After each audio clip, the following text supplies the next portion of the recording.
Deuxième chapitre. Leçon numéro 6. Les différents éléments de votre show, les gradients.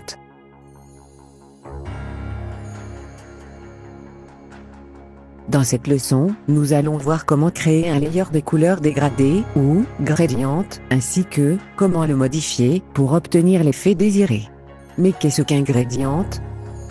Un layer de type gradient est, de base, un layer rectangulaire, composé de un ou plusieurs dégradés de couleurs, qu'ils soient linéaires, circulaires ou de toute autre forme. Le gradient est souvent utilisé comme fond d'écran, bordure de cadre ou encore comme masque, permettant alors une infinité de possibilités d'effets sur le ou les layers auxquels il est appliqué. Vous verrez dans les prochaines leçons qu'il est très souvent sollicité et sous de multiples formes et utilisations. Voyons maintenant le principe de sa création. Comme pour tous les types de layers, ouvrez le menu déroulant d'ajout de layer et sélectionnez l'option Add Gradient. Dès votre sélection effectuée, la fenêtre de création des gradients va s'ouvrir. Elle est nommée Gradient. Elle est composée de 7 parties. Nous allons les détailler une à une.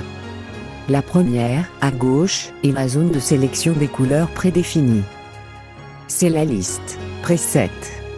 À la droite de son nom, vous avez 2 icônes de commande d'édition de la liste. Le premier, le symbole plus, ajoute à la liste en cours le type de gradient actuellement visible et crée un nouvel icône pour celui-ci, il est ajouté en dernier à la liste. Le second, le symbole moins, efface le type actuellement sélectionné dans la zone des choix. Le choix sélectionné est bordé d'un contour rouge. Juste en dessous, vous avez un menu déroulant vous permettant de choisir différents types de couleurs de gradient. Pour le moment, nous sommes sur la sélection Simple. Ouvrez le menu déroulant et voyons les différents types de couleurs proposés. Dans l'ordre, nous avons Spectrum, qui contient des styles représentant les spectres des couleurs ou les reflets diamantaires. Le second, Métal, représentant les reflets métalliques, dorés, argentés et bleutés, sous différents aspects. Le troisième, Pastel, est composé d'une série de mélanges de couleurs pastel comme son nom l'indique. Le quatrième, Simple, est composé de mélanges simples de 2 couleurs de même ton, vers le clair ou vers le foncé. Le cinquième, Special Effect, est composé de toute une série de mélanges différents, comprenant plusieurs étapes de dégradé. Le sixième, Semi-transparente, est composé de dégradés partant d'une couleur, vers le transparent, ou inversement. Et enfin, le dernier, Masque, contient des effets simples, ou multiples, de dégradés noir et blanc, très utiles comme base de création de masques. Sélectionnez le premier de cette liste, le dégradé du blanc au noir, linéaire, en cliquant dessus. Dès votre choix effectué, le gradient apparaîtra dans la fenêtre de prévisualisation, la fenêtre centrale supérieure. Nous avons défini les couleurs de base que nous désirons, ou, plus ou moins, nous verrons plus loin comment les affiner, les modifier, ou en ajouter. Voyons maintenant la forme de notre gradient. Pour le moment, il est linéaire. Il part donc d'une couleur, vers la seconde, en ligne droite. Dans l'onglet « Layer Type », tout au-dessus à droite, vous pouvez sélectionner différents types de formes de gradient. Pour ce faire, cliquez pour ouvrir le menu déroulant juste sous le titre de l'onglet. Il comporte 6 types différents. Le premier, linéaire, comme nous venons de le dire, va en ligne droite d'une couleur à l'autre. Le second, radial, effectue un dégradé en cercle concentrique, du centre de l'écran vers les bords. Le troisième, angular, crée un dégradé ressemblant à une horloge, partant d'une certaine heure, avec la première couleur, tournant dans le sens horaire, pour y revenir avec la couleur de fin. Le quatrième, rectangular, crée un dégradé de rectangle concentrique, identique à l'échelle de votre layer, partant de son centre vers les bords. Le cinquième, Diamond Shaped, donne un effet similaire à l'effet radial, doublé d'un éclat de la couleur centrale. Intéressant par exemple, pour la création d'effets d'étoiles. Enfin le dernier, Plasma, crée un effet de dégradé par rapport à un layer prédéfini. Nous allons voir plus loin comment le modifier. Gardez le type linéaire sélectionné pour le moment. Juste en dessous de cet encart, vous avez l'onglet Gradient Setting. Il est composé de 4 commandes de réglage.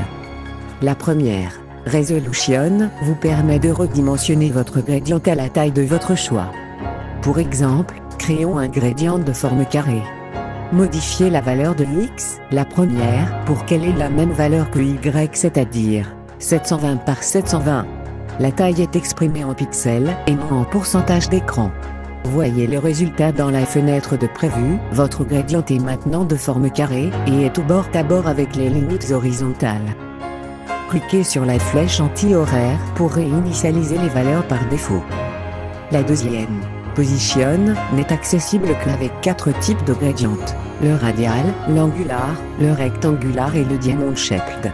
Dans la fenêtre Gradient Type, sélectionnez le type radial. Vous remarquerez que maintenant, les valeurs de positionnement sont accessibles.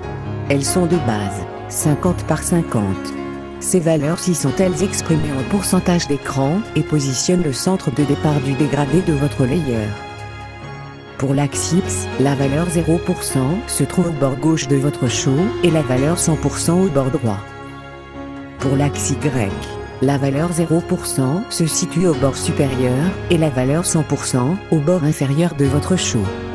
Ceci est spécifique au gradient, car, rappelez-vous, pour le positionnement de tous les autres éléments, le centre de votre show correspond lui à 0 sur 0%. Entrez la valeur 0 dans les deux champs numériques ou déplacez les deux curseurs de réglage de ces valeurs à leur extrême gauche. Vous remarquerez que maintenant, le centre de départ de votre gradient se situe au coin supérieur gauche de votre show. Remarquez également que votre dégradé en est également modifié pour que la couleur de fin corresponde toujours avec le ou les coins les plus éloignés de la position de la couleur de départ. Cliquez sur la flèche anti-horaire pour réinitialiser la position à ces valeurs par défaut.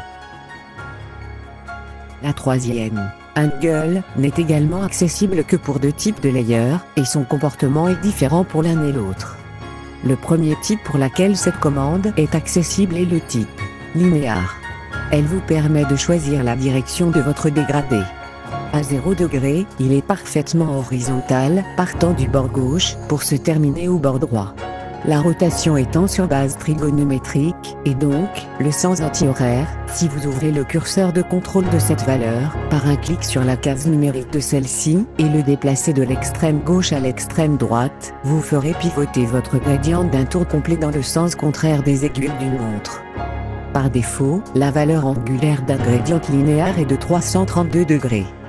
Le deuxième type de gradient pour lequel cette valeur est également accessible est le type angular.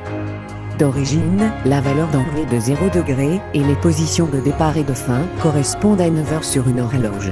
La rotation s'effectue également dans le sens anti-horaire, et donc, par exemple, à 90 degrés, la position de départ se situe à 6 heures sur une horloge.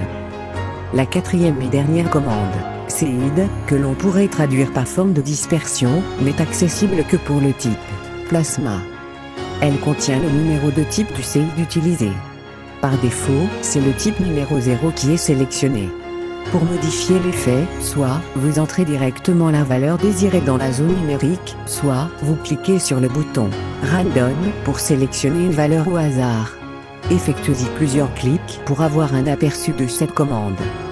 Par exemple, voyez l'effet obtenu avec la valeur 19169. Revenez maintenant sur le type linéaire, en résolution par défaut, et à un angle de 0 degré. Dans la deuxième partie, nous verrons comment modifier les couleurs de votre gradient, et le personnaliser grâce au quatrième encart. Merci de votre attention.